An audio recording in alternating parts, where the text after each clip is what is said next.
This YouTube channel does not promote any violent, harmful, or illegal activities. All content provided by this channel is meant for an educational purpose only.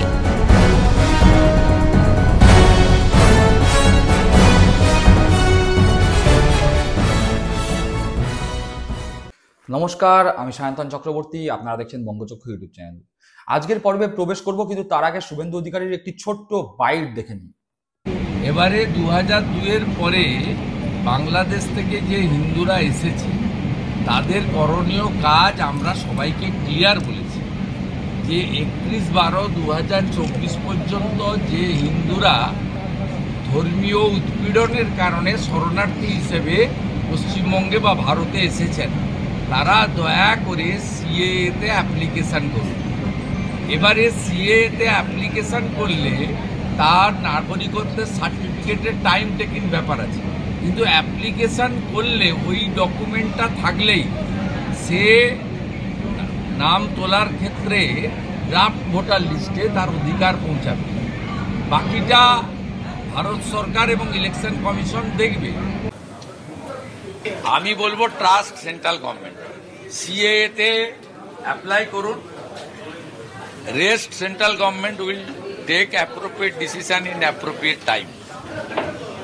ঠিক আছে, আমার কালকে দিল্লি যাওয়া আছে, সেখানেও যদি সুযোগ হয় আমি এই বিষয়ে কথা বলবো। চিন্তিত হবেন না, বাংলাদেশি শরণার্থী হিন্দুরা 31/12/2024 মধ্যে যারা এসেছেন ভারতে পশ্চিমবঙ্গে আছেন তাদের সাগ্র স্পর্শ করতে মমতার পুলিশ পারবে না।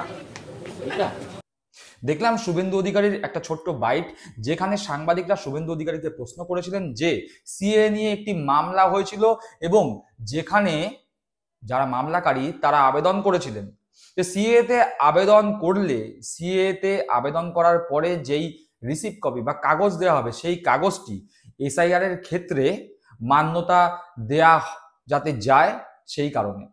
কিন্তু আদালতের পক্ষ থেকে বলে দেওয়া হয়েছে যে সিএতে আবেদন করলে সেই আবেদন এসআইআর এ নাম তোলার ক্ষেত্রে গ্রাহ্য হবে না। ফলে একটা ধাক্কা শুভেন্দু অধিকারী খেয়েছিল।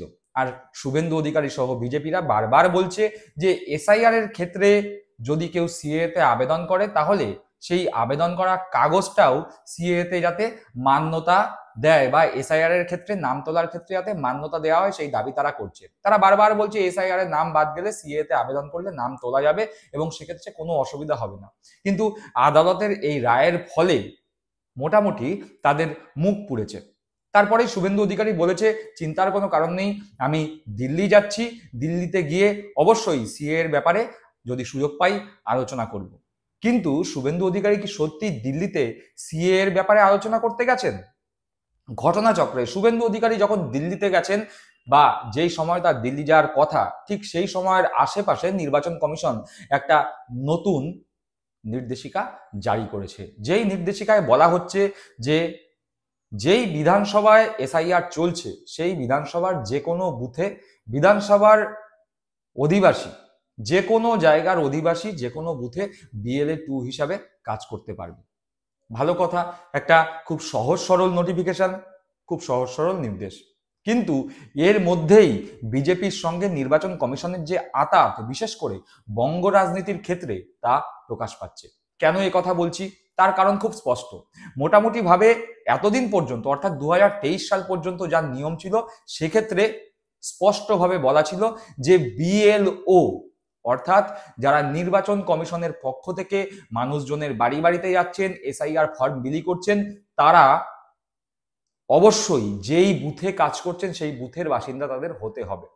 বিএল এর ক্ষেত্রেও একই নিয়ম ছিল। বিএলএ অর্থাৎ বুথ লেভেল এজেন্ট, এই বুথ লেভেল এজেন্ট অর্থাৎ বিএলএ 2 হিসাবে যারা কাজ করছে তারা বিভিন্ন দলের হয়, তৃণমূল, কংগ্রেস, সিপিএম, বিজেপি, বিভিন্ন দল নির্বাচনের সময় ভোটের সময় যেরকম এজেন্ট দেয় বুথে বুথে ঠিক একই রকম ভাবে এসআইআর যখন হচ্ছে বিএলওর সাথে বিএলএ 2 হিসাবে বিভিন্ন রাজনৈতিক দলের কর্মীরা নিযুক্ত হন।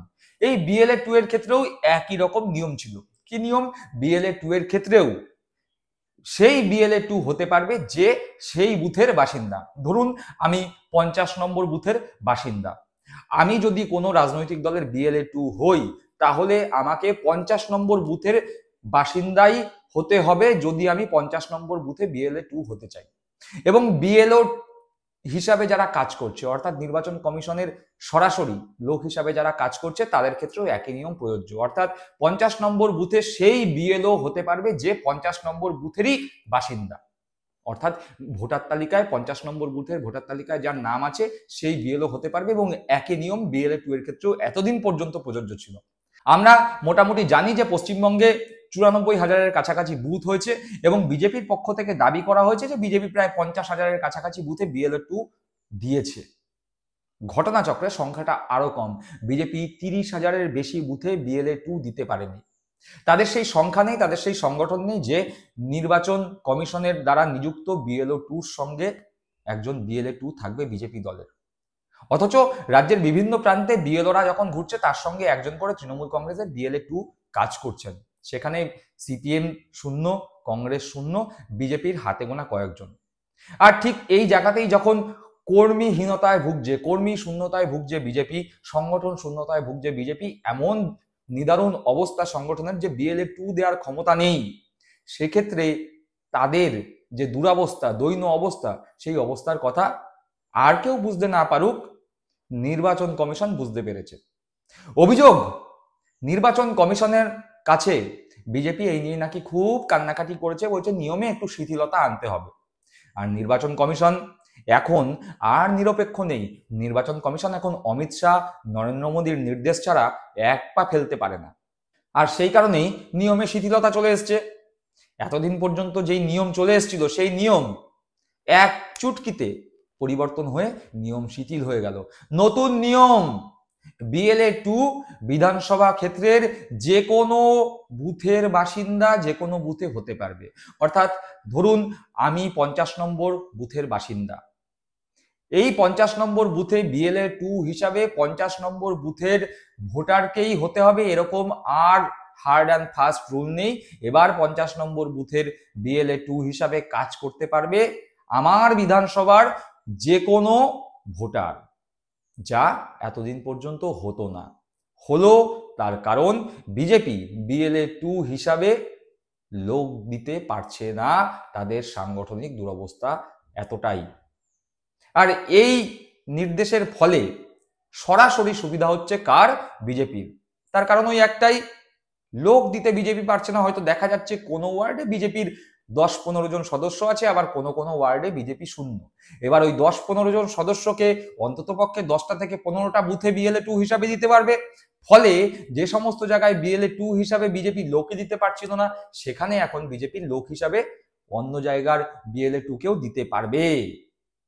আর তাই নির্বাচন কমিশন বিজেপির জন্য এতটা উদার হয়ে নিয়মে শিথিলতা আনলো, যাতে একেবারে বেআব্রু হয়ে গেল নির্বাচন কমিশনের মুখোশ।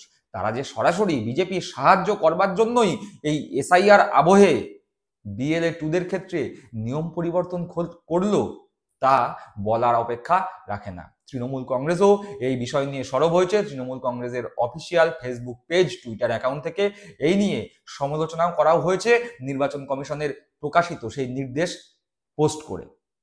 আপনারা স্ক্রিনে দেখতে পেলেন।